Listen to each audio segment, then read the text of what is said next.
Hi, it's me, Dr. KT, and welcome to ODDDUCKSCIENCE. Now, let's get into the claim and the research. There are some videos that are circling social media saying that oat milk causes dementia. The thing is, I can see where they were trying to go, but they missed a lot of the pieces in between. So let's talk about them. The first thing, let's talk about dementia.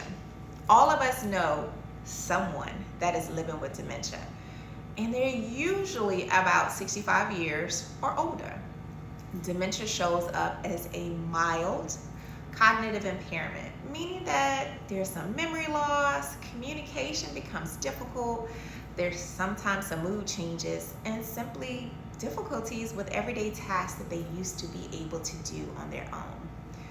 Dementia can be broken into several different categories, but we're only going to talk about two today. And the first one I want to talk about is Alzheimer's. And that's usually the one that we often hear is linked to, of course, increase in age, family history, and genetics. Then there's something new that I was not familiar with until recently called vascular dementia, which is caused by a lack of blood flow to the brain. And that usually happens when we see a stroke. And when there's a lack of blood flow to the brain, we know that means it's a decrease of oxygen and a decrease of the amount of nutrients, which means the brain is not operating at its full capacity. It's operating as it is damaged. Now that we've looked into these diseases and kind of defined them, let's look into my favorite thing, which is prevention, which we don't do enough in this country. So prevention medicine is often when we try to find the root cause so that we can implement steps to prevent it from progressing. I hate when we put bandages on stuff. Let's find the root cause and let's go forward. So let's go back to this claim about oat milk causing dementia. When I looked into the research, the only thing that I could find was more so the ingredients in oat milk. So oat milk is considered liquid carbohydrates or just flat out sugar. Yes, our body needs sugar, but usually we need some fiber to go along with it. So when we ingest oat milk, whether it's in our coffee creamer or our cereal, it spikes our glucose really high. And it turns and it's going to spike our insulin, and this creates inflammation. And remember, our body does not like to be inflamed. It wants to stay in homeostasis. Now, inflammation is one of the risk factors for Alzheimer's. We also know that oat milk sometimes tends to have bad oils in it, and those oils have been associated with inflammation. So again, it's not necessarily just oat milk by itself, it's the ingredients inside of the oat milk. Because if you eat oatmeal by itself, it has fiber in it, and it's very good for you. You'll see stuff that talks about it being heart healthy.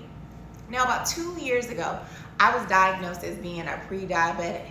I know. And when I was talking to my physician, she immediately told me to get rid of oat milk because it was spiking my sugar, which is why to this day, I don't drink oat milk or oat milk creamer. That is for me. And since then, my levels have gone down. And when I say levels, my A1C levels have gone down drastically, along with some other things that I have done.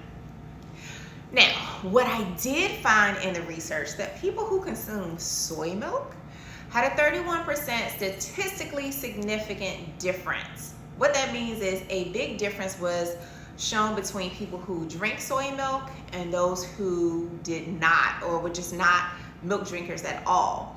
What they found out is there was a 30% lower risk of having Alzheimer's, but not for vascular dementia.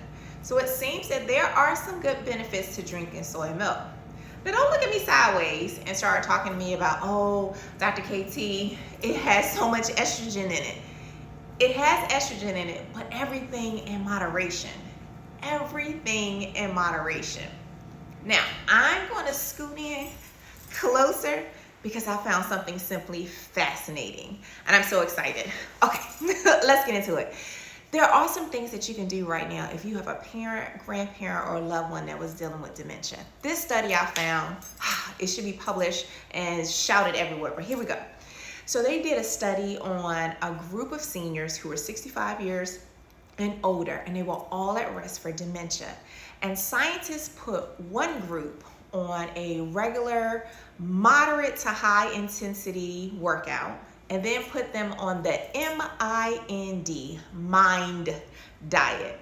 Gave them cognitive challenges, think about Sudoku, word challenges, and social engagement for a period of time. And they saw a statistical improvement in cognition over 2 years. They saw a big difference between the seniors who were not following this regimen to the seniors who were following it. That makes you think. Oh my goodness, I'm so excited because there's a promise that we can slow down the progression. Now, let's get into the 3 Ds. The first D is what the science is behind dementia. Dementia is a multi-cognitive impairment. Things, side effects like memory loss, makes communication difficult, but it's not directly linked to oat milk. But oat milk does have effects on the increase of inflammation. Okay, the second D, diversify. In a little closer, how does this affect me? How does this affect my community? Y'all, diet. Let me say it again. Diet, what you eat, what you put in your body is a key modifiable risk factor against neurodegeneration. What does that mean? What you eat is affecting your brain. If we improve the diets of our loved one, cognitive abilities start to come back. We have to sit down and hold our parents and grandparents by the hands and look them in the eye and say, I love you. These are the things that I need you to do. Just like you used to get on me about my schoolwork and learning my lesson and having an expectation, I have an expectation on your health. Your expectation or your health work, and that includes changing your diet. You can't eat all of this processed foods. I know it's convenient, but it's slowly killing us. It's killing your mind. We also have to make sure that our parents and grandparents are being active. Our parents and grandparents used to be very active people before retirement. They were on the work floors. They were socializing. They had coworkers they had long conversations with. Now they're retired and they're sitting at home watching TV and not going outside and not being social. And because of this, we're seeing a cognitive decline. We have to encourage them by asking questions. They used to ask us all the time, did you do your homework? Well, did you go outside today for 20 or 30 minutes to do some active work? We need to make sure that we're taking them to the senior citizen places. They usually have field trips and all kinds of different social interactions for them. We need to also talk to our worship places, our places of worship, to make sure that they have something for the seniors because their lives and their livelihood is depending on it. And the last D, how do I put this dazzle on it? Y'all are gonna have to tell everyone you know that we can actually do something about slowing down the progression of dementia. Our parents are hard-headed. God, yes. This is for my mother as well, and she's watching. I love her dearly, and we battle sometimes, but I'm battling with her because I love her, and I want her to be here for as long as God gives her breath and movement in her body. And so I am going to be on her to ask her, did you go outside and get some vitamin D today?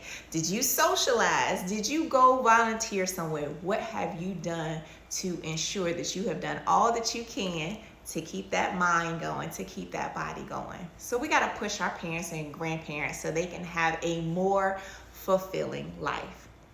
As always, I hope you learned something. And you already know science is accessible for everyone. Until next time, have a glorious day.